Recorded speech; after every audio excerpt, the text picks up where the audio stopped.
New Corbett समाचार में आपका स्वागत है।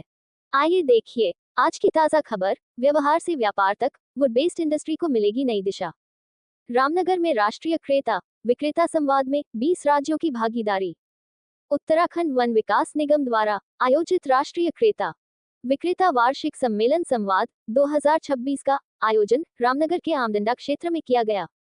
खास बात ये रही कि ये सम्मेलन 12-13 वर्षों के लंबे अंतराल के बाद आयोजित हुआ, जिसमें देश के 20 राज्यों से आए क्रेता बायर्स शामिल हुए जो वन निगम से लकड़ी क्रय करते हैं। सम्मेलन में लकड़ी के रेट्स, लकड़ी की निकासी प्रक्रिया, पारदर्शिता, आपसी समन्वय और भविष्य की व्यापारिक रणनीति पर विस्तार से चर्चा की गई। कार्यक्रम में प्रदेश के वन मंत्री सुबोध उनियाल, उत्तराखंड वन विकास निगम की प्रबंध निदेशक एमडी सहित कई वरिष्ठ अधिकारी मौजूद रहे। सम्मेलन का उद्देश्य क्रेता विक्रेता संबंधों को मजबूत करना, व्यापारिक प्रक्रियाओं में पारदर्शिता लाना और बायर्स की अपेक्षाओं को सीधे संवाद के माध्यम से समझना रहा। सम्मेलन का स्लोगन व्यवहार से व्यापार तक रखा गया। इस अवसर पर वन मंत्री सुबोध उनियाल ने कहा कि उत्तराखंड वन विकास निगम राज्य को बड़ा राजस्व देने वाला महत्वपूर्ण कॉरपोरेशन है। राज्य का लगभग 71% क्षेत्र वन आधारित है। वन विभाग द्वारा आवंटित लकड़ी को निगम व्यवसायियों तक पहुंचाता है, जिससे राज्य को निरंतर राजस्व प्राप्त हो रहा है। उन्होंने वियतनाम का उदाहरण देते हुए कहा कि वहां लकड़ी उद्योग से बड़े पैमाने पर निर्यात किया जा रहा है और उत्तराखंड में भी वुड बेस्ड इंडस्ट्री को आगे बढ़ाने के लिए नई नीति पर काम किया जा रहा है। सम्मेलन के दौरान उत्कृष्ट सहयोग के लिए संदीप गुप्ता, आदित्य अग्रवाल और नॉर्डन प्लाईवुड रामनगर, नैनीताल आदि को वन निगम के विशिष्ट क्रेता सम्मान से सम्मानित किया गया। आप देख रहे हैं न्यू कॉबेट समाचार। रामनगर से न्यू कॉबेट समाचार की यह विशेष रिपोर्ट। चैनल को लाइक, कमेंट और सब्सक्राइब करना ना भूलें।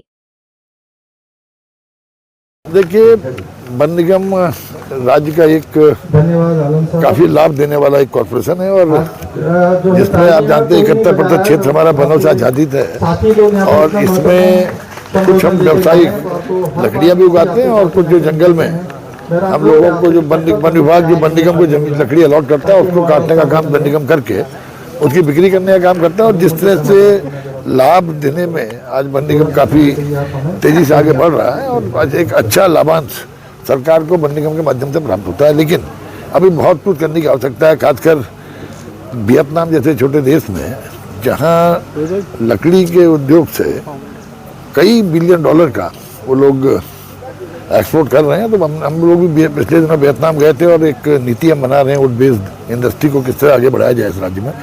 साथ ही साथ कुछ चीज़ें जड़ी बूटी को किस तरह से इस सेक्टर को जो हमारे यहाँ पोटेंशियल है हमारे राज्य में उसको किस तरह से एक्सप्लोर किया जा सके, इसको लेकर हमने भी वन पंचायतों के माध्यम से 628 करोड़ का एक हर्बल मिशन योजना प्रारंभ भी की है। और उसमें किस तरह वन पंचायतों के साथ वन निगम को इन्वॉल्व करके उन जड़ी बूटियों का बैकवर्ड फॉरवर्ड लिंकेज बना करके जहाँ एक और हम वन पंचायतों की आय बढ़ाने का काम करें, आम आदमी की आजीविका से वन विभाग को जोड़ें, वहाँ हमारे राज्य के अंदर जो पोटेंशियल है जड़ी बूटी उत्पादन का उसको एक्सप्लोर करके पूरे देश दुनिया में भी यहाँ की जड़ी बूटियाँ पहुँच सके, इसको लेकर ही ये मेन जो क्योंकि आज कोई भी कॉर्पोरेशन कोई भी व्यापारिक संस्था उसके बायर्स पे डिपेंड करती है कि बायर्स के और सेलर्स के आपस के संबंध कैसे हैं।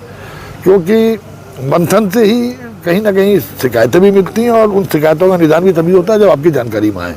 तो इस तरह के सम्मेलन के द्वारा आज बायर सेलर सम्मेलन के द्वारा जो खासकर स्लोगन मैंने देखा व्यवहार से व्यापार, व्यापार के लिए सबसे बड़ी आवश्यकता होती है व्यवहार की।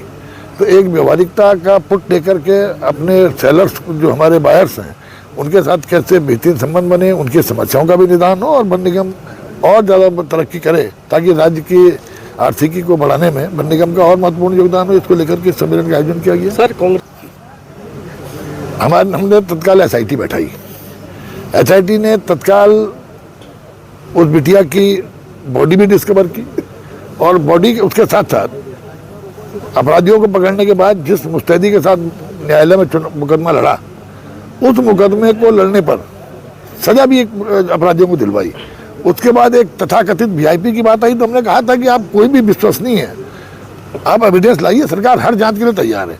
उसके बाद बावजूद भी सरकार ने उस VIP को लेकर CBI जांच के गठन करने की संस्तुति कर दी है और CBI जांच हमारा काम है CBI जांच की संस्तुति करना। भारत सरकार जब CBI जांच की स्वीकृति आएगी ये देखिए, केवल विपक्ष में विरोध के लिए विरोध करना, ये एक मैं समझता हूँ किसी भी राष्ट्र के लिए, राज्य के लिए, लोकतंत्र को मजबूत करने में कहीं ना कहीं बाधा उत्पन्न करता है। तो हमेशा विरोध उन चीज़ों को किया जाना चाहिए जिसमें विरोध करना हो, लेकिन विरोध के लिए विरोध करने की भावना कभी लोकतंत्र को सशक्त नहीं कर सकती है, ना किसी दल को सशक्त कर सकती है। तो लिहाजा हमें अपनी जिम्मेदारियों को एहसास है और सरकार अपनी जिम्मेदारियों पर काम कर रही है। संज्ञान में आएगा, निश्चित रूप से जांच कराई जाएगी। और आपने देखा कि पिछले 4 वर्षों में हमने प्रयास किया कि वन विभाग में जो भ्रष्टाचार रहा हो उसको समाप्त करने के लिए मेरे द्वारा कई कठोर कदम भी उठाए गए हैं। और कई जितने निलंबन हम लोगों ने 3-4 सालों में किए, चाहे वो PCCM रैंक के अधिकारी रहे हो, चाहे नीचे स्तर के अधिकारी रहे हो, तो भ्रष्टाचार किसी भी कीमत पर वन विभाग को बर्दाश्त नहीं किया जाएगा।